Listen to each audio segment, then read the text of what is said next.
Oh, dearie dear. I'm talking that much, or sometimes, need to yawn. She's like me that yawns when you're talking that much. Do you know I've got the ability to cut you off and make you sound daft whenever I want doing the editing? Really? You didn't hate day much, do you? Oh my God, here we go again. I've had a hard day. Oh, aye, right, my heart bleeds, so on you go. See your microphone, are you rubbing it against anything? Rubbing it? Aye, well. now, How's Dave. that? How's that? That's better, aye. Aye, it was rubbing, mate. I was doing plenty of rubbing. I don't want to know. And the stadium erupts in red, white and blue. You've never seen anything like it. Let's go.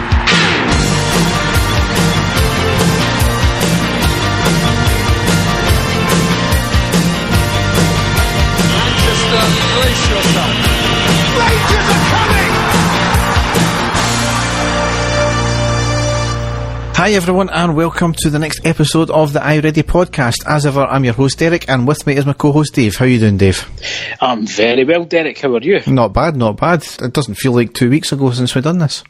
I know, it's quite strange, eh? And what a fantastic 2 weeks it's been since we were recording. We've got some excellent results and can't wait to talk about them. Yeah, absolutely. 3 games to talk about. All victories. Some of them, yes. 2 of them outstanding. The third one, just another great performance. So we'll get into that in a minute. Yep. Is that all the banter you've got for me? Banter? I wouldn't even call that banter, Dave. That was shocking. I'm just excited and looking forward to talking about these 3 fantastic games that we've got coming up, Derek. There you go. I'm giddy with excitement. Well, I hope it wasn't because of the touching yourself you were doing earlier on before we started recording. As long as I was the touching cloth, that's the main thing. And on that note, goodbye. Yes, we'll go down the tunnel now and onto the park.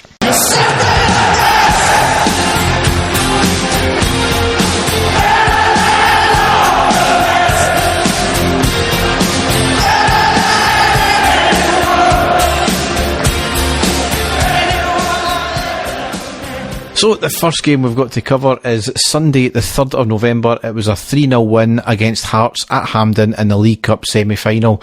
Outstanding result, outstanding performance.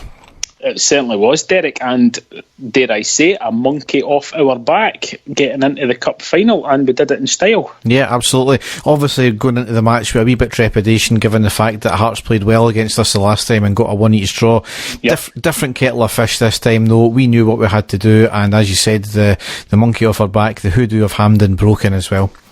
Exactly. That's what we were all looking forward to, Derek. First and foremost, we all said that at the start of the season we want to get into cup finals to give ourselves a chance of winning it, and like I said, we did it in style, didn't we? Yep. No Sadiq this time in the semi-final.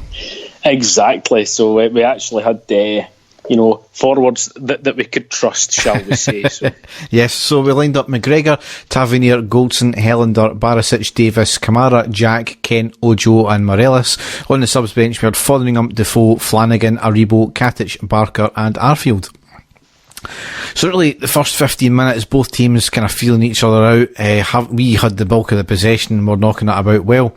Nothing much to write home about in the first 15 minutes, though. We were probably the better team, but no clear-cut chances. 16th minute, though, lovely piece of play with Jack playing a long ball to Tavernier on the right side of the box, who first time crosses it, trying to find Morelos, but the defender had nipped in just before Morelos could get contact. Really, if Morelos had got to it, then it was a certainty for it to be a goal right there. Yep.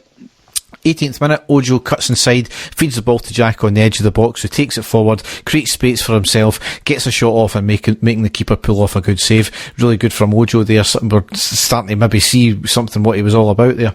Yes, aye. Yep. 22nd minute, a lot of possession on the edge of the box, basically camped out on the edge of the box. Good play, working the ball to the right. A cross came in, knocked to the edge of the box, and Kamara has a shot, but it was blocked by the defender. Really unlucky, that one there.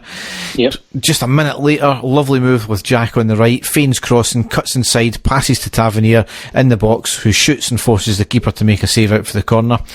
And then not a lot of clear-cut chances for the next kind of 20 minutes. We had, again, the bulk of the possession. On the 41st minute, though, Kent gets the ball, drives forward 5 yards, cuts inside, unleashes a stinging shot, hits the outside of the post, and out for a goal kick. Really unlucky for that there from Kent. Great play as well, Derek, and a fantastic shot. Really, really unfortunate for him, but we could just tell, or I think a lot of us could just tell it was just only a matter of time before we found the net. Yeah, the last kind of 15 minutes, last 10-15 minutes of this half, we were just battering them, really. Yep. 44th minute, corner in from the right from Tavernier. It was a shot towards goal by Davis, 2 deflections and out for the corner. In that subsequent corner on the 45th minute, we got the goal with Helander scoring. Corner came in, it was a header outside of the box by our player. Kent picked it up and passed it to Morelos on the right side of the box, who crosses it in. Hearts tried to play the offside trap, but Helander was well aware of this, steps forward at the right time, gets the ball in space and puts it into the back of the net. Really outstanding goal, and I think I said in the post-match as well, Hearts tried to do that against us last season as well, play this offside trap, and they just failed miserably, and once again they've done so again. It was a clinical finish as well, Derek, for a centre-half. As you say, he timed that perfectly. He's moved forward, and, the finish was fantastic. And what a great time to score, because, Hearts were, as you say, at that stage, in the last sort of 10 minutes of the first half, we were bombarding them. And Hearts were desperate to get in 0-0 at half time, and that was an excellent time for us to score, because we just knew that Hearts really didn't have it in them to create a lot of chances themselves. They were there for to defend the whole game and hopefully catch us on the break, but we knew that they would have to come out in the second half. So no, absolutely fantastic going in 1-0 up at half time. Yep, and as you said, they had to come out at half time, and I think any resurgence lasted less than a minute, because on the 46th minute we scored and we went 2-0 up with none other than Morelos scoring. Kent on the edge of the box on the left feeds it to the on-running Barisic, who plays a great cross in. Ojo gets a head flick which puts it on the Tavernier on the right, who crosses it in, and Morelos with a lovely heel flick into the back of the net. Outstanding all-round goal, but the wee flick from Morelos to put it in the back of the net, just outstanding. Sheer class, Derek, and that was it. I don't care what anybody says, it was game over at that stage, because there was no way that Hearts were going to score 2 goals after that. We knew it as well.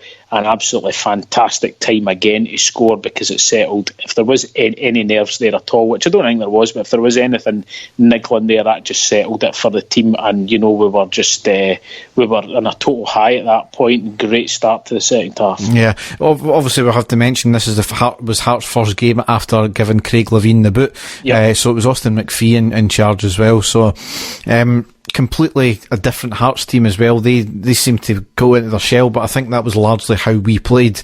We dictated how Hearts played ultimately, because we were up for that from minute one. Yep.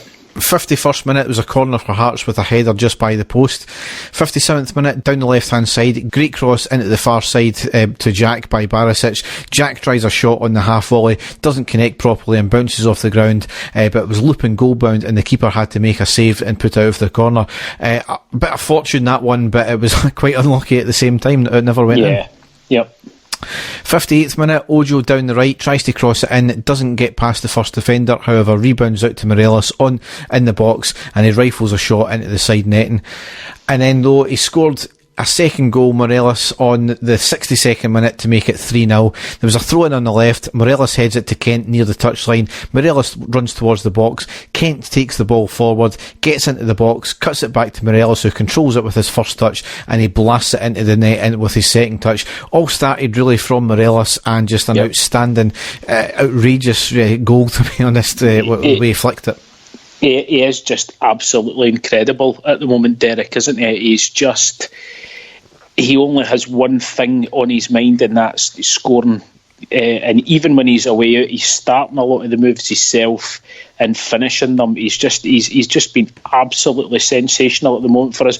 We haven't had a striker like Alfredo Morelos in a very, very long time, Derek. He just seems to be getting better and better each week. His temperament has changed altogether as well. He's now, so much more professional. I don't know if that is the having Jermaine Defoe in there, training with him every day, but he just looks absolutely sensational at the moment, doesn't he? And that goal was just absolutely brilliant. It started and finished by him, and that was just to put the icing on the cake, wasn't it, to score the third goal? Absolutely fantastic. Yeah, Morelos, obviously we've got a couple other games to talk about as well where he does great work, but obviously there's a lot of comparisons, and folk were saying, he's the best striker we've had since Jelavic, since Porto and all that. Yep. I think we're going back further, because they two players were, they were great, but they never had the overall all-round game that Morelos does. I think you're going back to, I don't know, Marco Negri in terms of how deadly he is in terms of a scorer. I mean, he scored, 30 goals before February, before March? He did. I would go so far as to say, and I don't like to get carried away, Derek. I don't like to get carried away. But with the age that he is absolutely, he's a deadly finisher, but he's got so much more to his game as well. I know that Marco Negri, scored a lot of goals for us as well, but I still would say that Morelos' all-round play as well, because you wouldn't have seen, Marco Negri didn't create a lot of chances as well, whereas that's what Morelos is doing just now. You're going back to ultimately McCoist, aren't you? And again, McCoist didn't do the running that he did. No. Again, it's hard. We've maybe never had a forward player like him before, Derek. Not that I know of. You can look at players that I thought were absolutely sensational. Like we spoke about Mark Hateley last week. You've mentioned him, Ali McCoist. Maybe a fully fit Michael Malls, could you say? That's probably... before he got injured, because Malls had a bit of everything, didn't he? He had magic, he had great finishing, he set people up. So maybe comparisons to when Michael Malls first signed for Rangers, that's maybe what we're going for. But maybe Morelos is a wee bit more aggressive than what he is, in his style of play. But certainly going, back to a player of that standard, and the age that Morelos is as well, just now, it's absolutely sensational. And, we keep hearing the price tags all the time, now, Derek, all the time we keep hearing the price tags. And the thing that we've had thrown back in your face was, he's only doing it against the wee teams in Scotland. He's not doing it against the big teams. But I'm sure with the coming games, we'll get into that as well. But he's absolutely fantastic, and he's absolutely flying for us at the moment, and long may it continue. Yes. So back into the game on the 65th. A wee bit late there. Just a wee bit. But no wonder though with the way he's playing. On the 65th minute, Kent off and Aribo on. That was just kind of more preservation, I think. Yes. 68th minute, Morelos had the ball in the back of the net with some lovely play, but he was miles offside, so we'll let him away with that one. He scored two. Yep. 86th minute, Jack off, Arfield on. 81st minute, Ojo off, Defoe on. And the 91st minute, it was cleared off the Hearts line after the corner was floated in, ball played towards goal, and their players hit it off the line. But certainly that's the way the game rounded out. 3-0, outstanding victory, and it sets up the final against Celtic on the 12th of December, I believe. Yes, and for us, first and foremost, we're in the cup final, Derek. Second of all, a fantastic performance at Hampden as well. I can't remember the last time we had a good performance at Hampden, especially in a big game. So, even going back to when we knocked Celtic out of the Scottish Cup a few seasons ago, I don't think we played particularly well in that game, but either did they. We won on penalties. That's probably the first time in a number of years that we've turned up at Hampden and we've played the team off the park and played really, really well. So no, I was absolutely delighted, Derek, and I said it before the game, biggest game of the season so far, and we came through it with flying colours. Yes, so hopefully we show that same intensity in the final, so we'll just need to wait and see. Going into that final, it's a massive, massive game. I don't think anybody can underestimate the importance of this. not just for the fact that it's silverware, not for the fact that it's Celtic, it's the fact that if we beat Celtic and we take that trophy off them, they've had utter dominance in every competition for at least the last 8 years, really, haven't they? So, and certainly the last 3. A psychological advantage for the rest of the season, and that's the big thing that's coming out of it for me. Derek, as I spoke, we did the last podcast, and the classic match that I did, if you can remember, was the League Cup final 1986, and the comparisons at the moment between that team and everything that happened, and had been happening to Rangers. Rangers had been in the doldrums for years before that cup final. Celtic had been dominating Scottish football, and the comparisons between Steven Gerrard, Liverpool legend, coming and taking his first managerial job at Rangers, Graham Souness at that time coming, Liverpool legend, taking his first managerial job, and that was Souness's first piece of silverware was a League Cup against Celtic in the final. So let's just hope and pray that history is going to repeat itself, and this is the start of something great for us in years to come, because this is, it's in our hands now, Derek. It's in our hands. We go out there and, really be up for it and win that first trophy, and that would be, just like you said, the psychological boost would be absolutely incredible for us. So, no, I'm looking forward to it. It's going to be a fantastic occasion, and here's hoping that we can do it. If we show the same intensity that we did against Hearts, then we'll be in good stead. Yep, absolutely. So we'll move now into the next game, which was just another incredible performance from the team. It was Thursday the 7th of November. It was a 2-0 win at home against FC Porto in Game 4 of the Europa League Group G.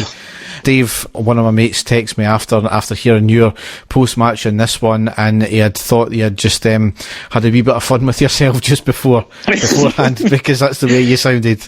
I was actually feeling, I'll not say emotional, Derek, but just the whole, I think that result against Porto at Ibrox has shown me, because Derek, you can't help yourself but be a bit sceptical about Rangers, considering everything that's happened in the last 6 years and the constant disappointment that we've had both off and on the field.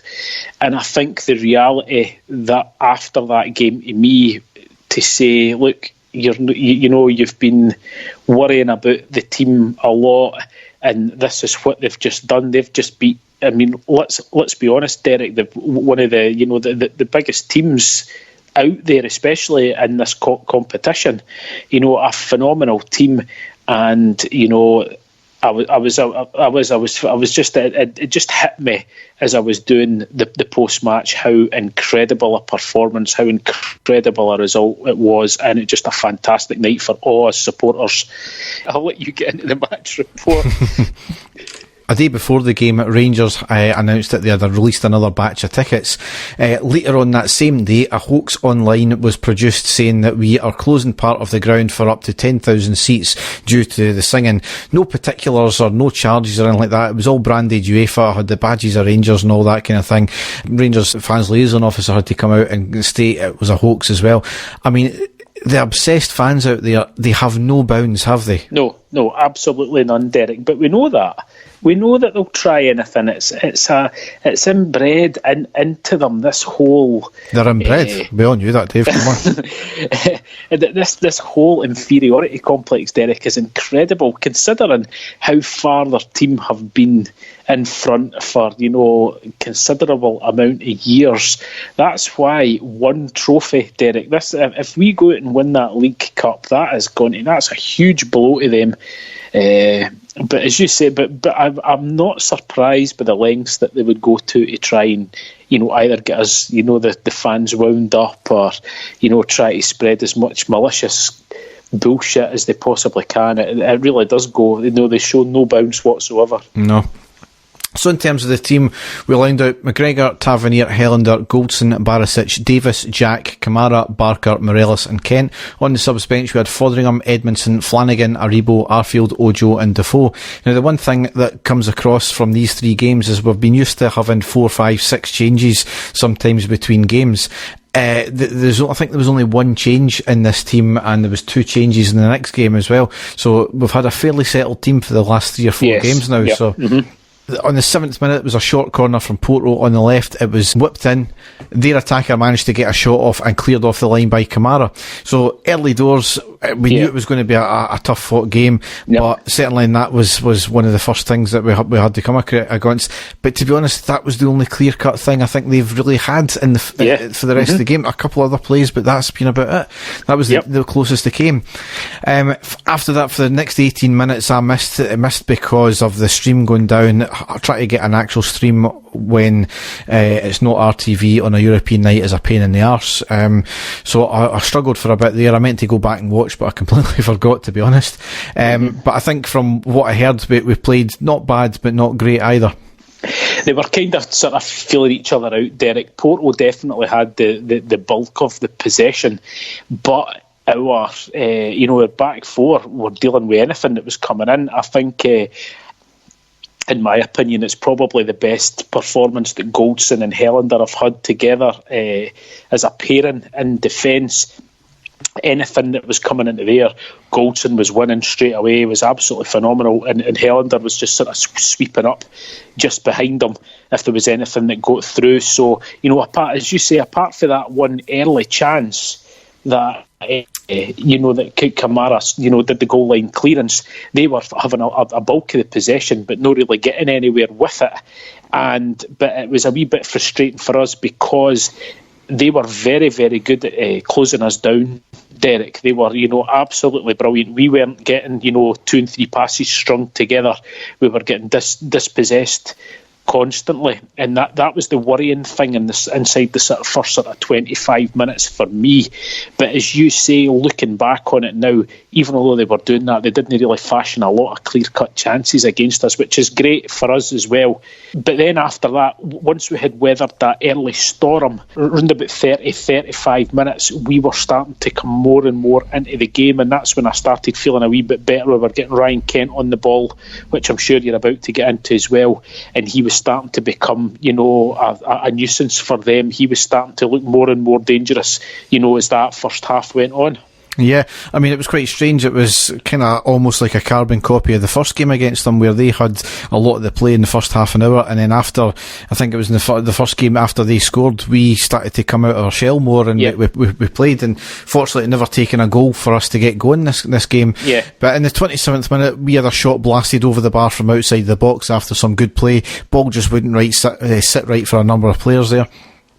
30th minute was a quick break up the park, a bit fortunate with the break of the ball. Kent going forward down the right. Kent tried to cross to Morelos in the middle of the box, but it was behind him, and the defender managed to get the ball clear.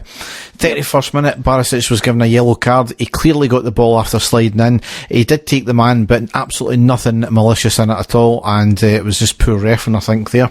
Yeah, definitely, yep.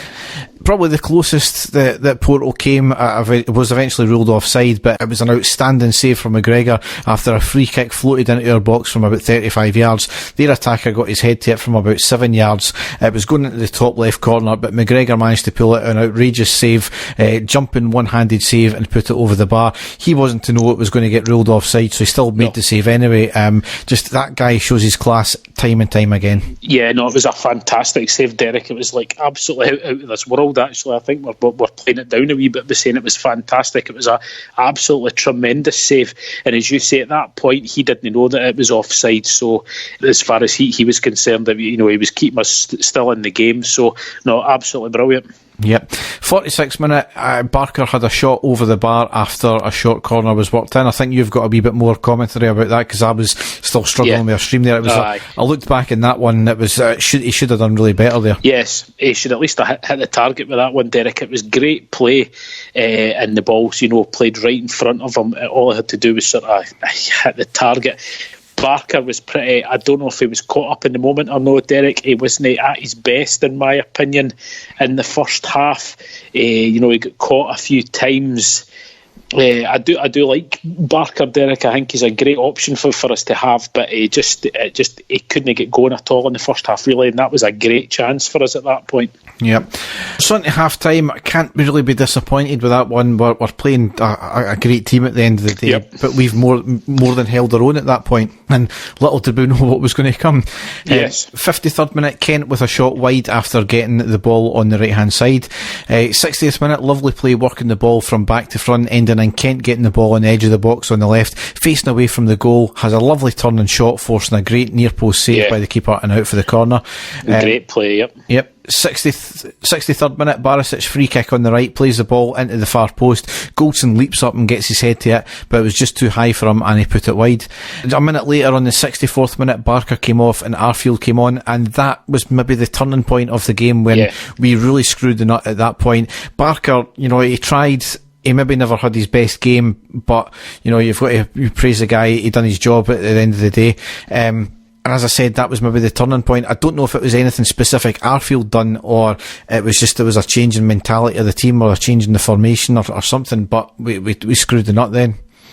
I think the difference with Arfield, with Barker, I think is an impact player, Derek, whereas Arfield is is a type of guy that would maybe take slightly, I'm not saying slower, but he would take his time and maybe more clinical with the pass, clinical, with the way that he plays, whereas Barker is, your old-fashioned tight winger, get the ball down in front of him, get there as fast as possible to the byline, whereas Arfield's that type of player as well. He will bring players in, he will look to get the ball passed forward to forwards and things like that. So it was certainly a great move at that point by Gerrard to bring him on. Yep. 66th minute was a break down the right hand side by Porto. Cross came in, it was shot in the half volley, a lot of the sting taken out of the ball, but it looked as if it was going in, and Goldson managed to clear it from about 2 yards. So certainly their best chance of the second half, but certainly defender in the right place at the right time. 2 minutes later though, we outstandingly went 1-0 up with Morelos scoring. Did the right hand side with Tavernier, who passed to Jack. Jack took the ball forward down the right more, cuts it back to Morelos on the edge of the box. A brilliant first touch to take the defender out, and a second touch shoots it into the bottom left hand corner. Just an outrageous goal again from him. Derek, as I say, I spoke about this goal on the post-match reaction that I did. What an absolutely incredible goal. The cross into him, it was a good cross, but the way that it landed at his feet, he had to sort of flick the ball up for himself, turn and shoot on the half volley, and it wasn't in the 6 yard box. It was much further out than that.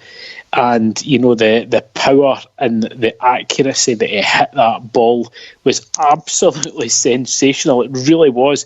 The guy has just got something for every occasion in front of goal, hasn't he? And that goal was absolutely sensational. It was incredible. And every time I look back, I go back and I see it, it's absolute wonder that he does. The fact that he turned as well, going back to what we're talking about, Michael Mols, that was the sort of Michael Mols turn, wasn't it?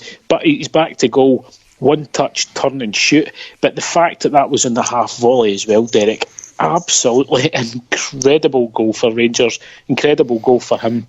And the place just went absolutely nuts, didn't it? It was just amazing. And if the place went nuts on that goal, 4 minutes later, it was absolutely limbs everywhere on the 72nd minute when Davis put us 2-0 up. Ball down the left with Morelos, cuts it back to Davis on the edge of the box, controls it, beats the player, hits a shot, slightly deflection, but puts it into the bottom corner. Yep. And I put a tweet out saying, I think I woke my daughter up at that point because I heard her. I'm in the next room to her, and I just let out a massive scream when that goal went in, because it was brilliant. It was great, and the timing as well, Derek. That took. If Porto thought they were coming back into it before, at 1-0, they knew that there was no going back after that. Absolutely brilliant time. And Davis, who was outstanding, Derek, in this game, wasn't he? He was absolutely tremendous in midfield in this game. Great goal. Delighted for him to score as well. Did take a slight nick, Derek, but the shot was there with intent. He hit it at some pace as well, and it was just absolutely brilliant. We knew at that point that we'd won the match, didn't we? It was tremendous. It really was. Yep. So we played out the rest of the game. Kent came off in the 82nd minute, Aribo came on, and Morelos came off on the 84th minute, and Defoe came on, and that's how it rounded up. Just an outstanding result, and it's nights like that we kind of maybe proof now that we are back in Europe. We are a force to be reckoned with. Made a lot of people stand up. I'll mention their results. Celtic winning away and Lazio putting them through after 4 games. You've got to hand it to them. That's, outstanding result for them as well. And I think it's maybe, I would like to think anyway, that the English media are now sitting up and stopping, disregarding Rangers and Celtic when it comes to results like that, and especially in Europe. I watched the BT Sports roundup later on in the night, Derek, after that, to see all the goals from the Europa League that night, and they were they had their panel of players, and one player that was on there was Paul Ince, and they were talking about Rangers, and to be fair to Paul Ince, he was going on about how good the Rangers are playing at the moment and how far they've came.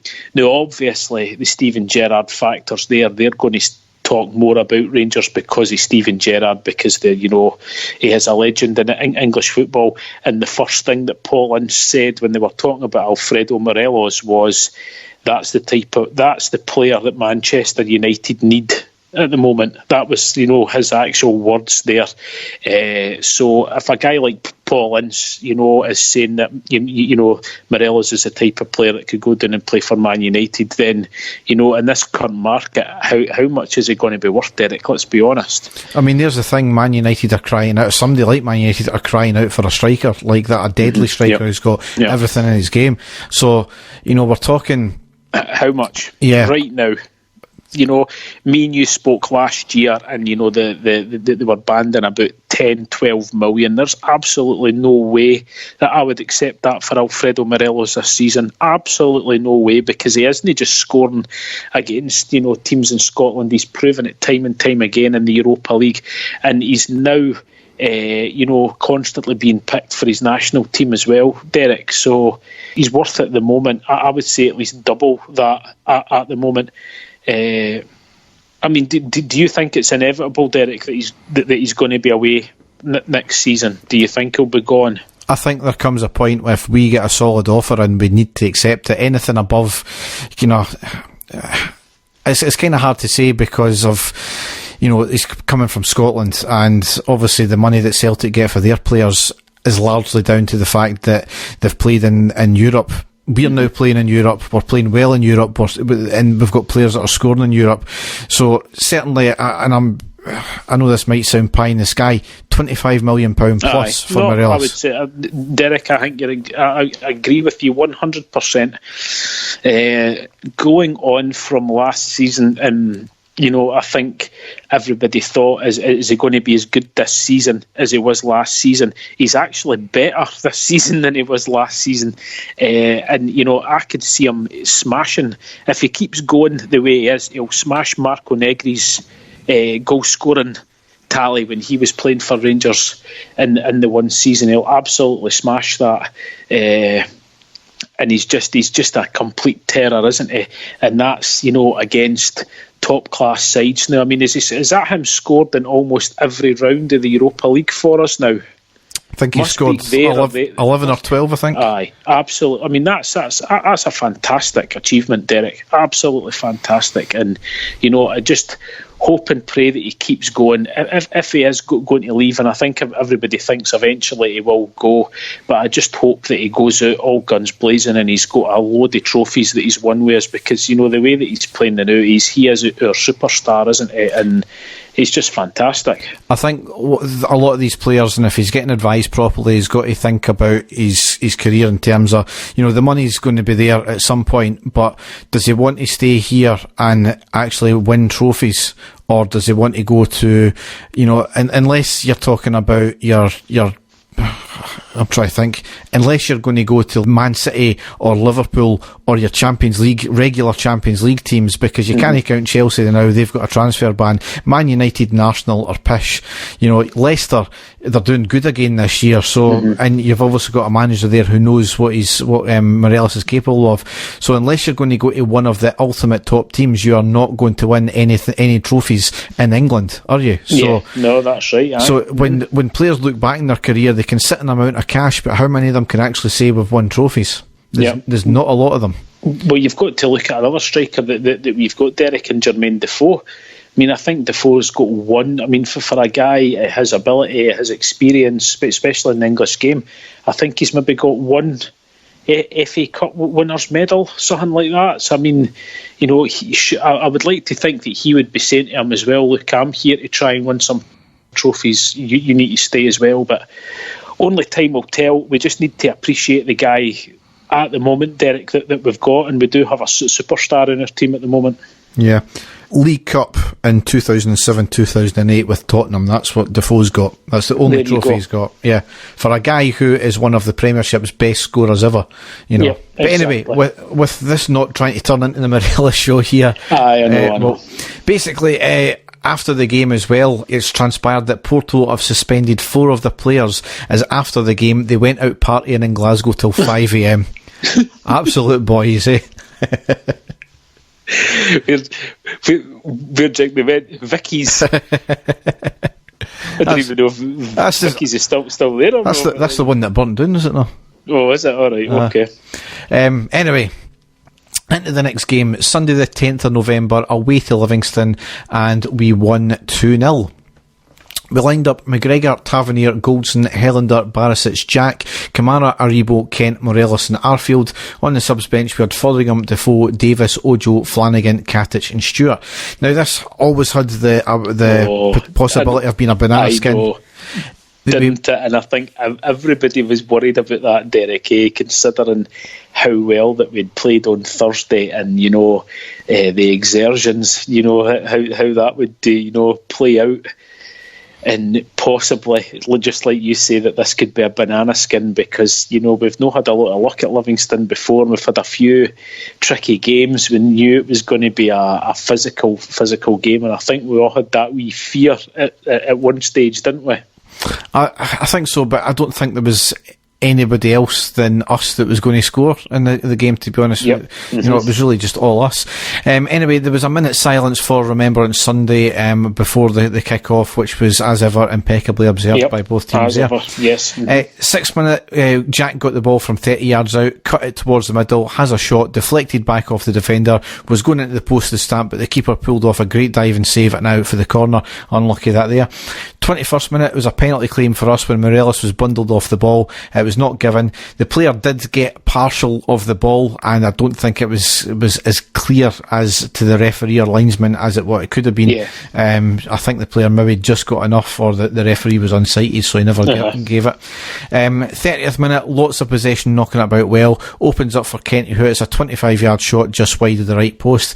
And then 2 minutes later, we went 1-0 up with Aribo scoring. Now, obviously, Aribo been out for a wee bit after the last time he played there, which he picked up that bad head knock.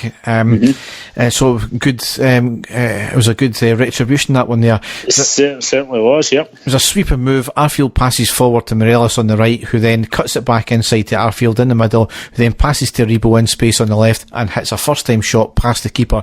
Brilliant from Morelos and Arfield, and then a great shot from Aribo as well.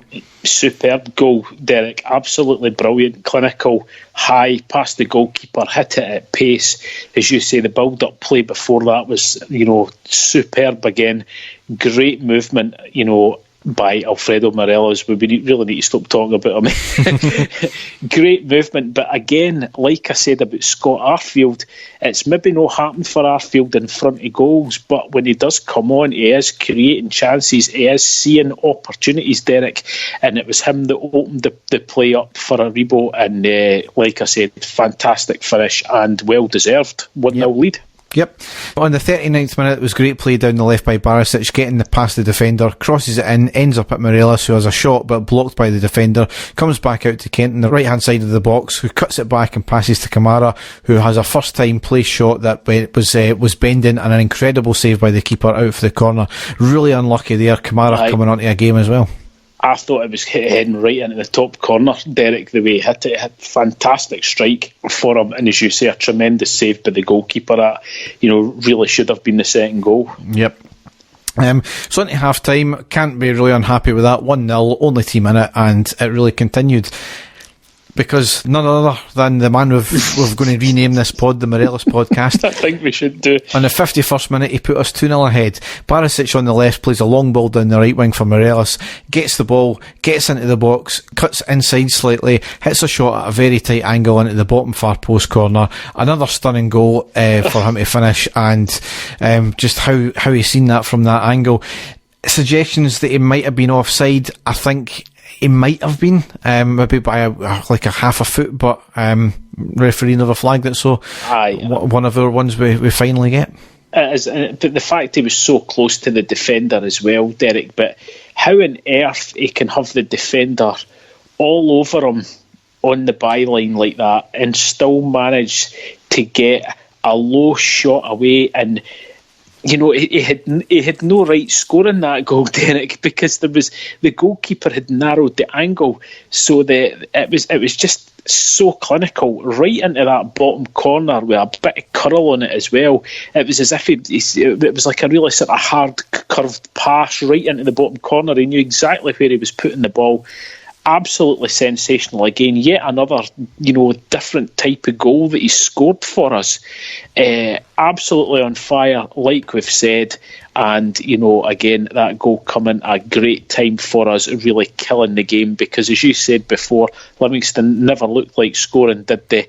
And that was us, and, it took all the pressure off us as well. So, absolutely brilliant. Yep. 56th minute, Livingston had a shot on half volley on the edge of the box, but it was right at McGregor and didn't trouble him at all. 57th minute, Kent off and Ojo on. He did pick up a dead leg, so hopefully it was more of a precaution. Aye. 76th minute, Ojo with a header just wide after a lot of possession, ending in the ball on the right and the ball being crossed in deep. Never went to anything, no.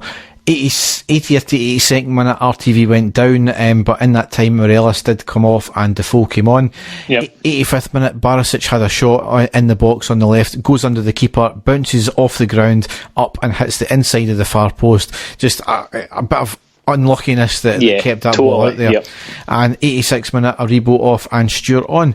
So that's how the game finished. As I said, only one team in it. Great performance from the team and great result. Absolutely brilliant, Derek. It really was. And there you go, 3 potentially very difficult games for us, 3 separate competitions, 3 potential banana skins like what you said, and we've won all 3 games, we've scored 7 goals and no conceded any. That's fantastic. That is absolutely fantastic, Derek. Totally delighted, and the players must be on a total high, and going into the international break also, it's a huge thing for us to get those victories, because anything, if we'd have dropped any points in that game, we would have been saying, shit, we've got 2 weeks before we're playing again because of the international break. So it was great to have that, keep the pressure up with Celtic at the top of the table.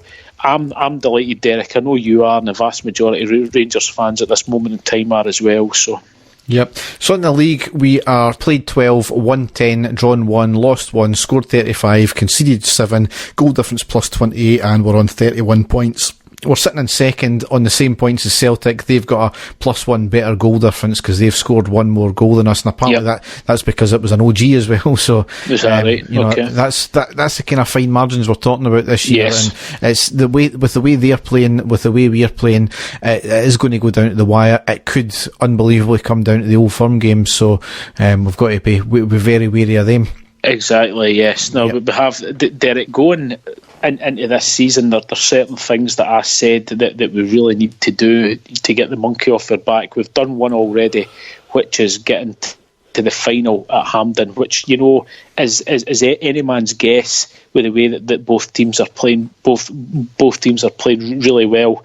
And the next thing that I said to myself that we really need to do is we need to win at Parkhead.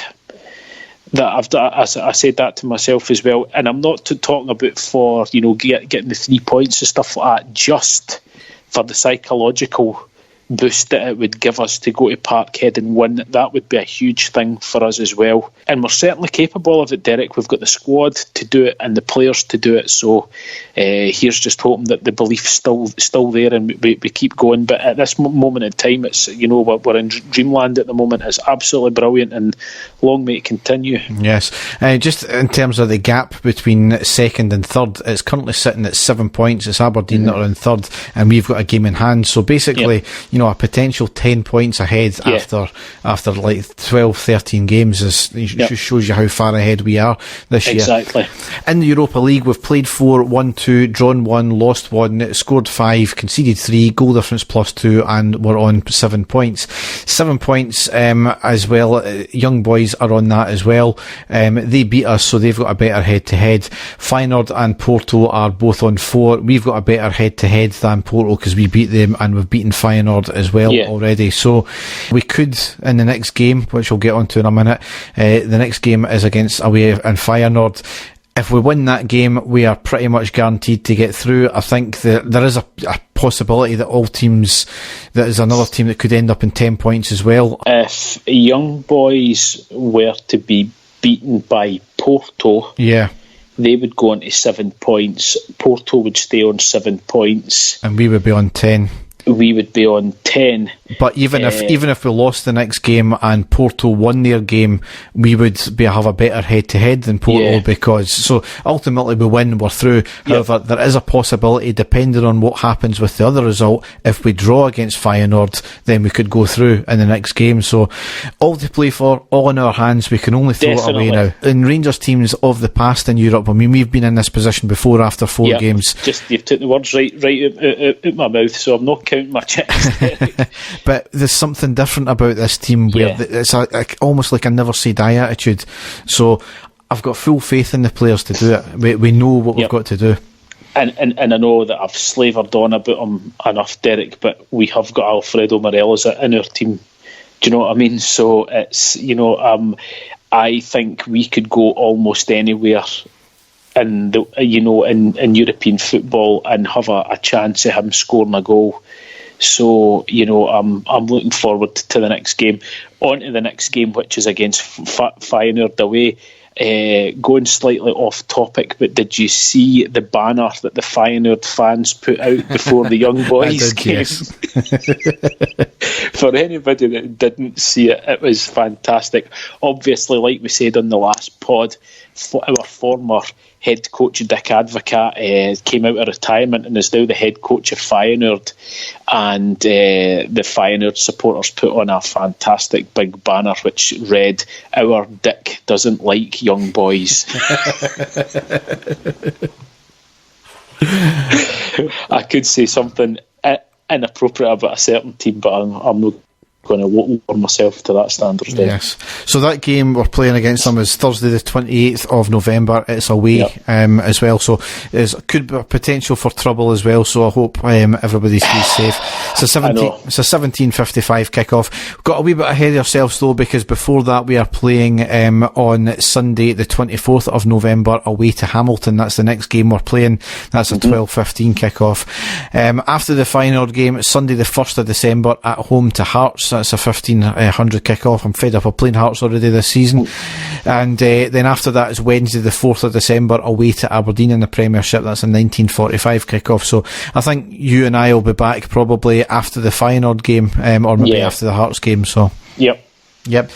So that rounds that section out now, and we will now go on to the classic match. And then it is!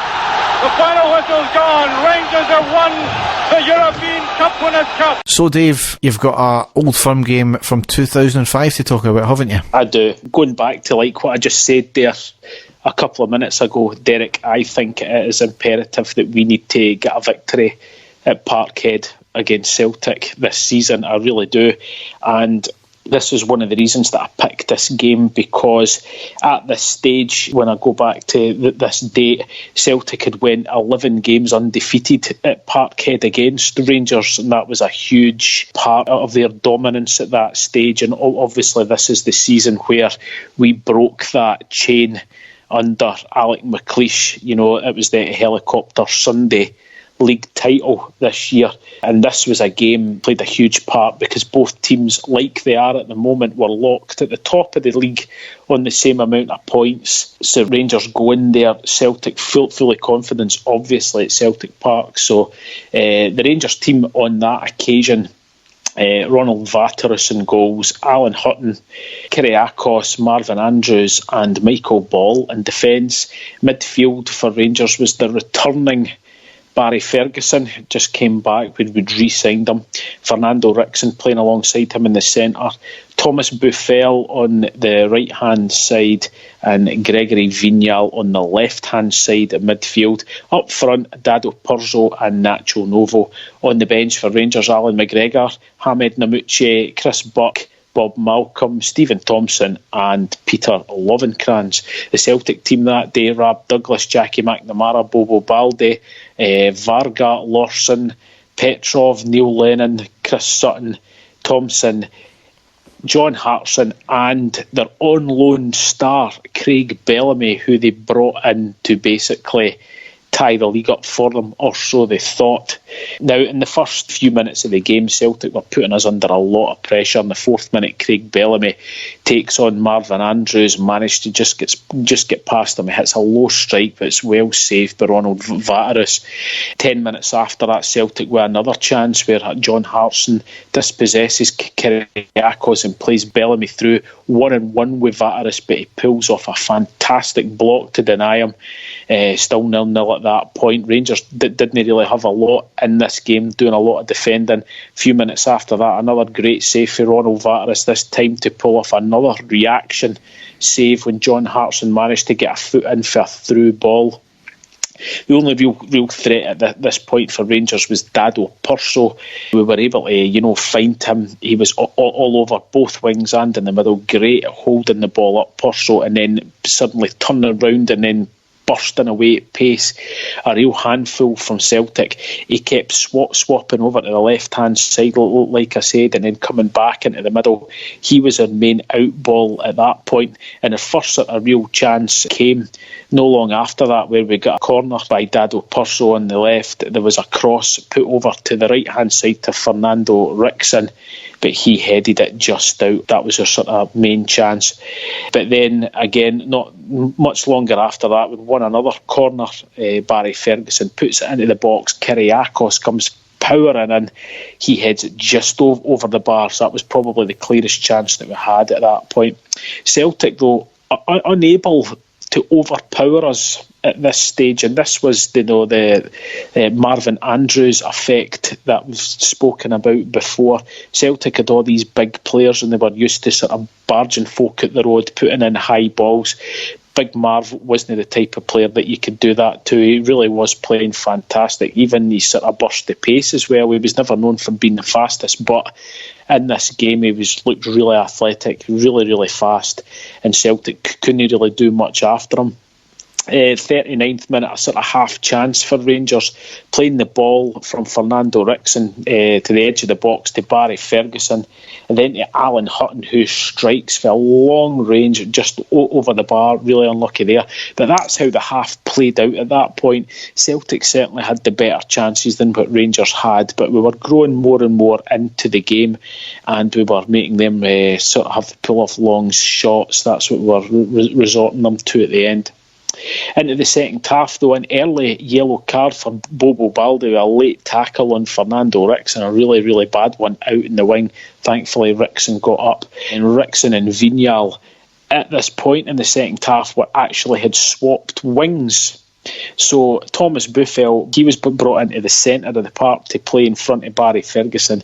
He puts Fernando Rickson out on the left-hand side, and Gregory Vignal, who's left-footed, to the right-hand side. Nacho Novo, then the 49th minute, was played through on the right wing, twists one way, then another, a low cross into the centre of the box to to Dado Perso, and it was just a last-ditch clearance. It only goes as far as Gregory Vignal at the edge of the box. He hits the ball, shoots just wide. So this was obviously a tactic that Alec McLeish had asked Vignal, try and get more in at the centre to have a pop with your left foot on the right wing or to the right-hand side of the goal. 53rd minute, Nacho Novo again breaks the offside trap. A through ball from Barry Ferguson cuts the ball back to Gregory Vignal again, who hits another shot just over the bar. So there's twice in the space of 5 minutes that Vignal has found space and had a shot.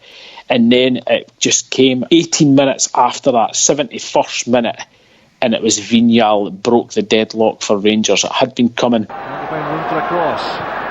Takes the help off it by Ferguson. Varga makes the call to Lennon. Rickson back to Vignal. It's a great effort by Vignal. It's gone through Rob Douglas, and Rangers have the lead. Yeah, that's what we've just said. One goalkeeper makes a save that bounces in front of him. The other one gets a bad break. Rob Douglas hands in his head. Vignal absolutely delighted. Chances, we said chances are coming from both teams. The Rangers have taken that chance. It's first goal for Rangers. Long ball up to Thomas Buffel, who headed the ball to the left wing out to Dado Perso. He plays the ball inside to Barry Ferguson, then on to Alan Hutton up the right wing. He plays it back to Barry Ferguson into the box. It was headed clear only as far as Fernando Rickson on the edge of the box. He turns round, sees Vignal, plays it back to Vignal, who controls his shot from way out and hits a thunderous shot towards Rob Douglas. We all thought that Rob Douglas was going to gather this, but Douglas crouches down. The ball was hit so much pace that actually slipped through his hand, ended up right in the top corner of the net. Absolutely sensational stuff. The Rangers fans gone daft. Vignal gone daft. As I say, this is the third chance that Vignal had. Third time lucky. The ball ended up in the back of the net. A bit fortunate, but we really weren't caring at that point. 1-0 to Rangers. Absolutely superb. So obviously Celtic were going to be applying some pressure, and they were trying to bombard us in the box with crosses. Big Marvin Andrews, absolutely superb, winning absolutely everything in there. And then we didn't have to wait too much longer till Rangers wrapped up the points. Rangers working extremely hard here. That's a fine tackle by Ferguson to win possession back. Ferguson wants the ball kept by Rangers. Through the middle it goes there for Novo. A slip there by Lawson. It's goal number 2, and it'll stand all right. Rangers have scored again. That all stemmed from the hard work. Barry Ferguson, Fernando Rickson in the middle of the midfield area, and Celtic just fast asleep. 3 marking, 1 at the back there, and that man, Nacho Novo, takes the opportunity. 3 players, ball watching, but what a great finish that is. Few and far between chances for Novo this afternoon, but that is a clinical finish. It was Barry Ferguson who actually won the ball in his own half. He played the ball to Fernando Rickson. Rickson looks up and sees Novo making a run through the centre, and he hits a fantastic chip ball up to the edge of the box to Nacho Novo. He slips his man and dinks a fantastic ball over the top of Rob Douglas into the net. 2-0 to Rangers. Absolutely fantastic, and it's that iconic image in Nacho Novo, the ball in the net, racing towards the Rangers fans, kissing the badge. Absolutely brilliant stuff. Celtic resorting to every dirty trick in the book. Wee kicks out, diving here, pushing there, looking for a reaction in the Rangers players. Thankfully, they never got the reaction that they were looking for.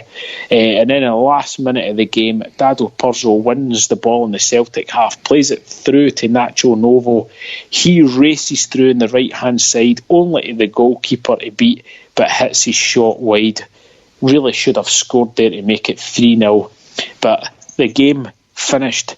Full time, Rangers won, and like I said, that's the first victory at Celtic Park that we've had in 11 visits, so absolutely crucial.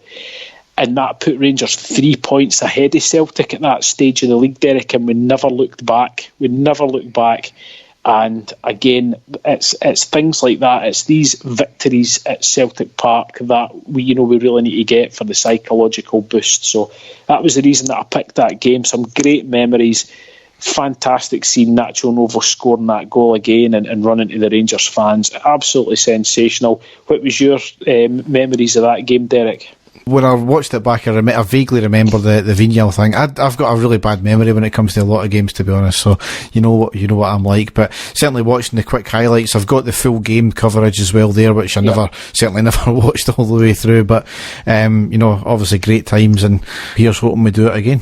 It was a crucial victory for us, Derek. It was a time where we had struggled to bring players, and we had to sell a lot of our stars. Certainly bringing Barry Ferguson back, a quality player, played a huge part. But it was a great highlight for that season as well, and it really did stand us in good stead for the rest of the season. So that's what I'm hoping and praying for this season for us as well. So we'll just have to wait and see. Yes, absolutely. So Dave will be back with another classic match on the next podcast. You're getting good at these, Dave, aren't you? Do you think so? I think so. It's only took me 7 years to get to grips with it. I hope when you're doing them, you're adding them on to the end of your list as well.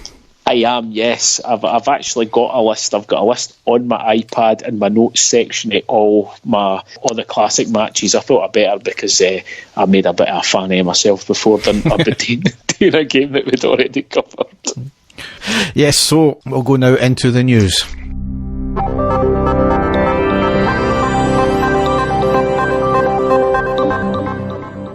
So a few bits and pieces to cover here in the news, and we've probably got to start with probably the biggest one of since we've done the last podcast, is our annual accounts have been issued. Right.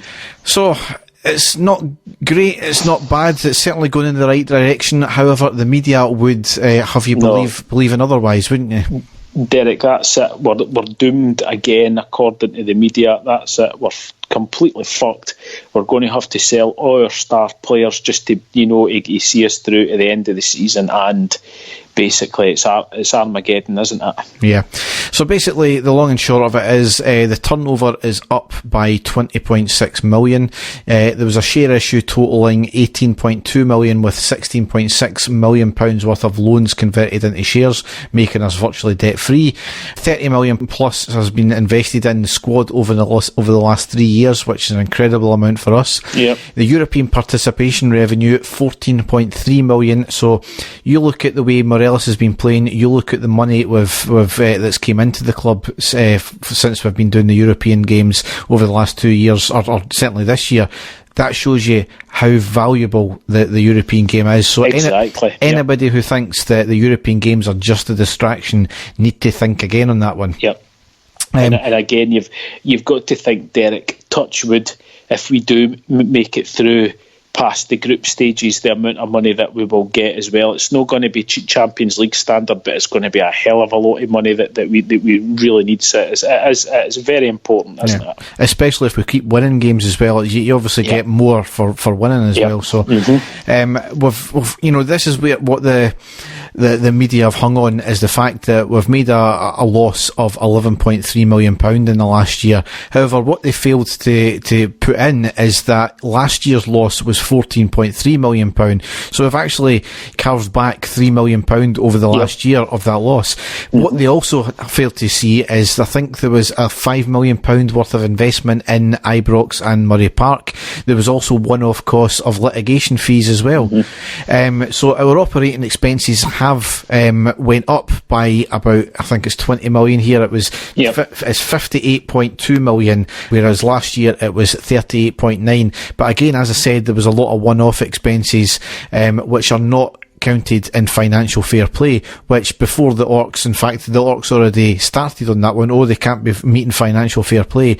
That's because there was one-off costs as well, which doesn't get counted in that. So absolutely no danger in that whatsoever. So the long and short of it is, It's not sustainable long term. We all know that. We are still not operating at full capacity in terms of the retail deal yet. We're still hamstrung with that. There was 3.3, I think, or 3.1 million pound income from that. However, that doesn't tell the full story in terms of the income from shirt sales and all that kind of thing, I don't think. As I said, there's one-off costs, which they are one-off costs. There's a lot of paying off of players, I think, as well. We've had over the last couple of seasons, especially this season. So it's not all doom and gloom, but we do know it's not sustainable long term. Yeah. And I think that you've got to remember is that they were coming in, the three bears, the shareholders were all coming in as effectively it was a new business. All new businesses make losses for the first, 3-4 years until they're up to full operating capacity, that's when they start making the profit and all the main expenditures out the way. So if we keep going the way we're going, I have no doubt that we will be turning a profit in the very short future. Yes, no, and it's true what you said, Derek. It was up at 14 million. It's at 11 million. I mean, it is still a lot of money, but it's showing you that the things are getting better. It's going to take a while, but the fact that that's happened, it is getting better, and the playing staff is, dramatically improved as well and increased. That's really good progress, isn't it, compared to where we were before? But like you said, the press and all the haters out there can only concentrate on the negative things there. But I think, when we look at the bigger picture, it is eventually going to, I hope, sort itself out. Yeah, I think what you've got to remember as well is with the three bears and Dave King putting money in to effectively keep the club afloat, they're not going to make any money back on that. Yes, their loans are getting converted to shares and it's the equivalent share price and all that, blah, blah, blah. But the only way they're going to get their money back on that is if they sell the shares for the exact same price they bought them for. And it's not going to happen for this foreseeable. If they want to jump out there now, they need to find a buyer for that. And if it needs to get split up into weird sections like they done with Mike Ashley's shares, then that's another story. But the chances are they're not going to get anywhere near the money back, if they pull out. So, they're doing it for the love of the club, and I think that's what you've got to remember. Because if it wasn't for them, we would be Newcastle right now, or potentially worse. Whereas if everything stripped, then we'd be nothing. So, so that's certainly something to look out for. The AGM will be coming out. I think that was announced. I can't remember what date. It's normally in either the end of November or the start of December anyway. So we'll look forward to that. Mm-hmm. Next thing here is we've formed a new soccer schools partnership with South East Asia based football consultancy firm Harkus Consultancy Group. So we've been signing up a lot of these soccer schools all over the world, which is obviously going to be benefiting the club long term. Yep, definitely. It's good stuff. One thing I want to query as well, the Kilmarnock manager won Manager of the Month this month for, I think it was October.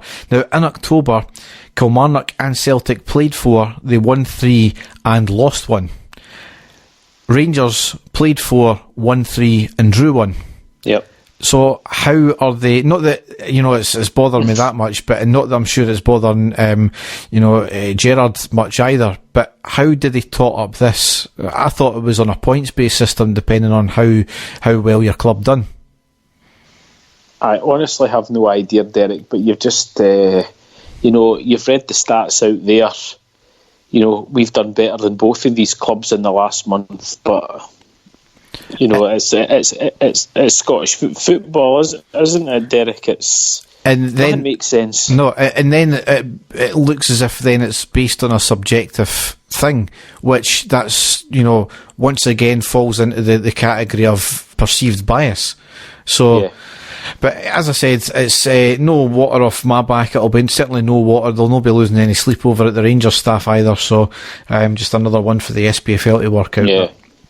But anyway, clearly got money worries, as the Celtic fans seem to think, because we're heading off to Dubai during the winter break from the 6th to the 12th of January, and we'll be at the NES or NAS Sports Complex, which is an elite training environment which Liverpool, Man U, Juve and AC Milan have previously used. So excellent. Good to see there. I'm probably sure we'll have a few bounce games and a bit of a relaxing time, and a good I hope we don't do too much like we done in the last winter break, because they all said it was quite hard going, so we don't want to burn ourselves out like we might have done.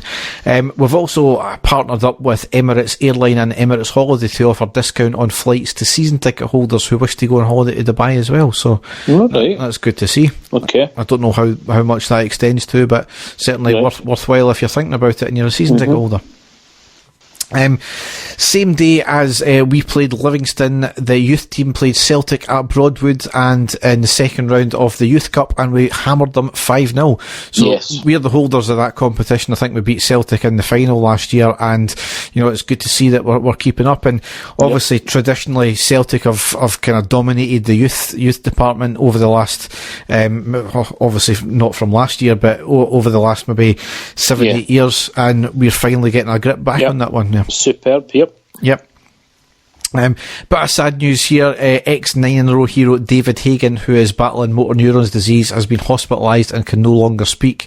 Just a shocking state of affairs again for another one of our players to get this abomination of a disease, and he's only 45 as well. I mean, it's just tragic. I know, it's I can remember him clearly playing for us, Derek, and it's just another one. It's just like you said, it's totally tragic, and he's went downhill very quickly, I think, this time, and we've just got to our thoughts are with him and his family at the moment as he battles this, but it's absolutely horrendous. And another member of the Rangers family struck down with this horrible thing, and it's you can't say much more, Derek. It's tragic. It really is. Next thing is Rangers have been fined £7,800 for entering an illegal third-party agreement with Chelsea over the sale of Billy Gilmour. As to me, I think it's what Chelsea basically have been given the transfer ban for. Not just that transfer, but several of them. And they're ultimately the ones that are responsible for the Billy Gilmour transfer. We got $550,000 for him, so the club may have been aware that this fine was maybe coming due to the implications of the way they done the deal, and they were maybe happy to take the hit on it because we're getting more money than usual, rather than the usual development fee. Still, us involved in litigation, once again, it doesn't really paint us in a bad light, but ultimately it's a very naive person who doesn't think that certain under-the-counter deals get done as well. Yeah, I know. It's I didn't quite know the ins and outs of that deal before, Derek, but the one thing that struck me is that if they're paying that amount of money for a player of that age, they must be a fantastic player, and but by all accounts he's playing really well down there, and he's been in the first team a couple of times as well. So waiting to see how he gets on, but certainly all positive there, and always keep an eye out for him there.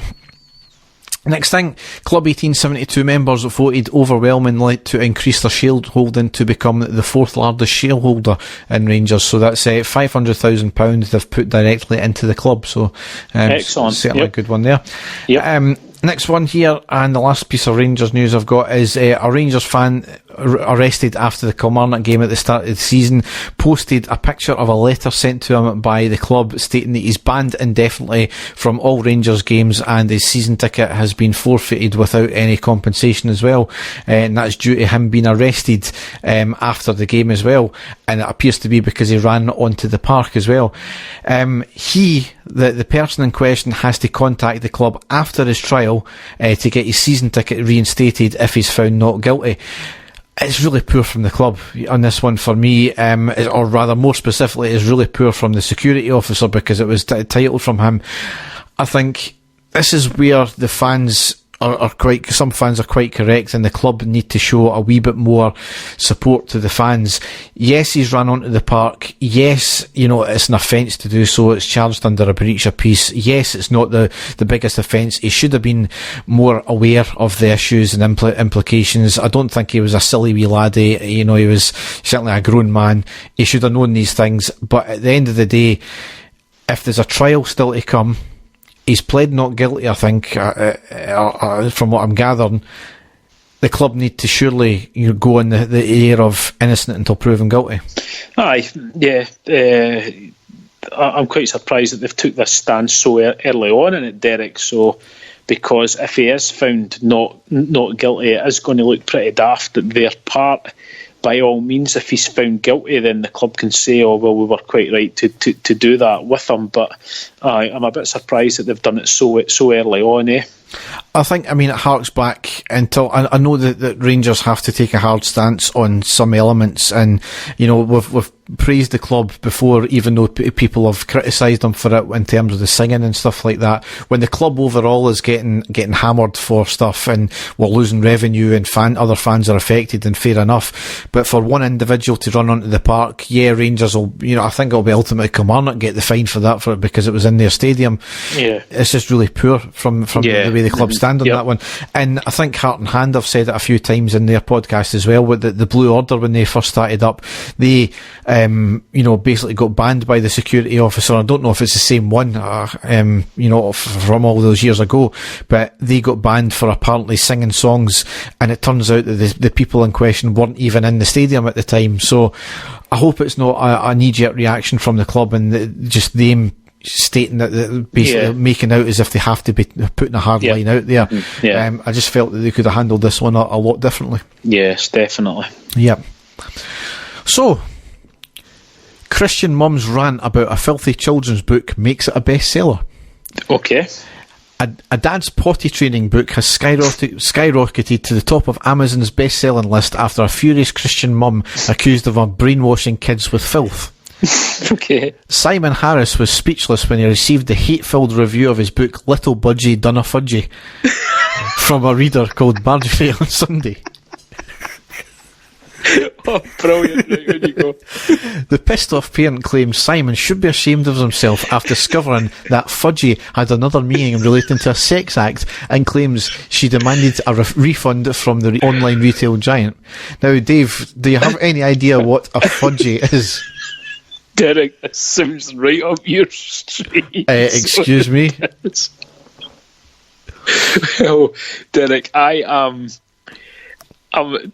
talking through experiences speaking to you with things like this. And in the last time me and you had a conversation like this, I believe you called it the Spider-Man.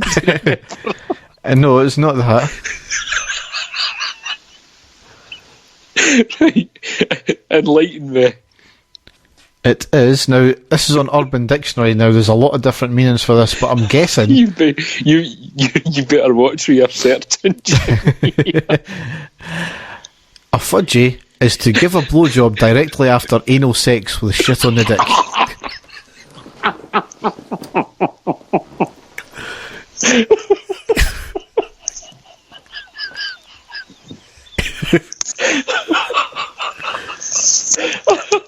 That's absolutely fucking banging.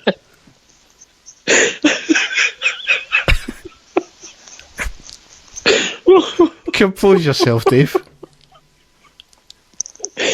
Oh, for fuck's sake. Surely not. I mean, I want to know. I had to look that up. So how does this Christian mum know all about that? Derek, please tell me that you didn't look that up on the computer, please. Oh, I've done it on my computer here, aye.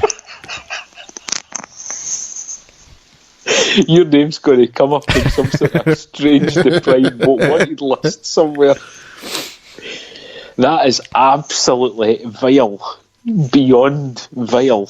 As I said, I want to know how she knows about this, so... The dad of three claims the word fudgy is simply one that rhymes with budgie and is a word for poo that made his autistic son laugh when he was tackling potty training. That I'm no joking. That my mind is blown, Derek. Just my mind though. I'm not going to. My mind is blown. I'm not going to go into that there. Oh my God! I mean, this goes back, Derek, to you with the. What was the other thing? 3 years ago when you froze, son. Remember? Oh, space talking.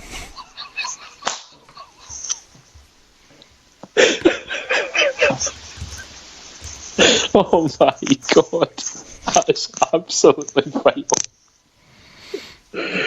Oh dear. There's a reason why we don't have sponsors on this show. Oh my God, there are some fucking strange people out there, that's all I can say. I don't know where to go with that, to be honest. Certainly not for a fudgy. No. They could have called it a careless whisper. Oh, that's absolutely disgusting. So on that note, we will end the podcast there. Okay. So as ever, if you want to check us out, you can go to our website at ireadypodcast.wordpress.com, and there you can find the whole gambit of social media sites, including Facebook, Twitter, Instagram, YouTube, Spotify and iTunes. So Dave and I will probably not be back for a good few weeks again, which is no change from the norm there. Probably after either the Feyenoord game or maybe after the Hearts game. Certainly one of us should be back after each of these games for the post-match pod as well. So Dave, any last words for tonight's show? Derek, I'm just at this moment in time, I'm delighted with the way the team's playing, delighted with the results. And, if we would have went back to this time last season and said, you're going to, be joint top with Celtic, only one goal separating you, you're going to be in the cup final, and you're sitting joint top in the Europa League group stages with a great chance of going through, we would have probably have said, no, you're fucking on, son. I don't think we would have thought we would have been this successful this season, and we are. And when you look at some of the players, the likes of Ryan Kent, who's still not 100% fit, for him to be coming back at full pace as well, the defence is looking solid at the moment, playing really well. Things are really on a high for us, aren't they? And we just want it to continue. We want that consistency to keep going, and it's great at the moment. I'm delighted with the way things are, and like I've said before, long may it continue. Absolutely, yes. So thanks for listening, and goodbye. We'll be back soon, folks. Take care. Bye-bye. And the stadium erupts in red, white and blue. You've never seen anything like it. Let's go.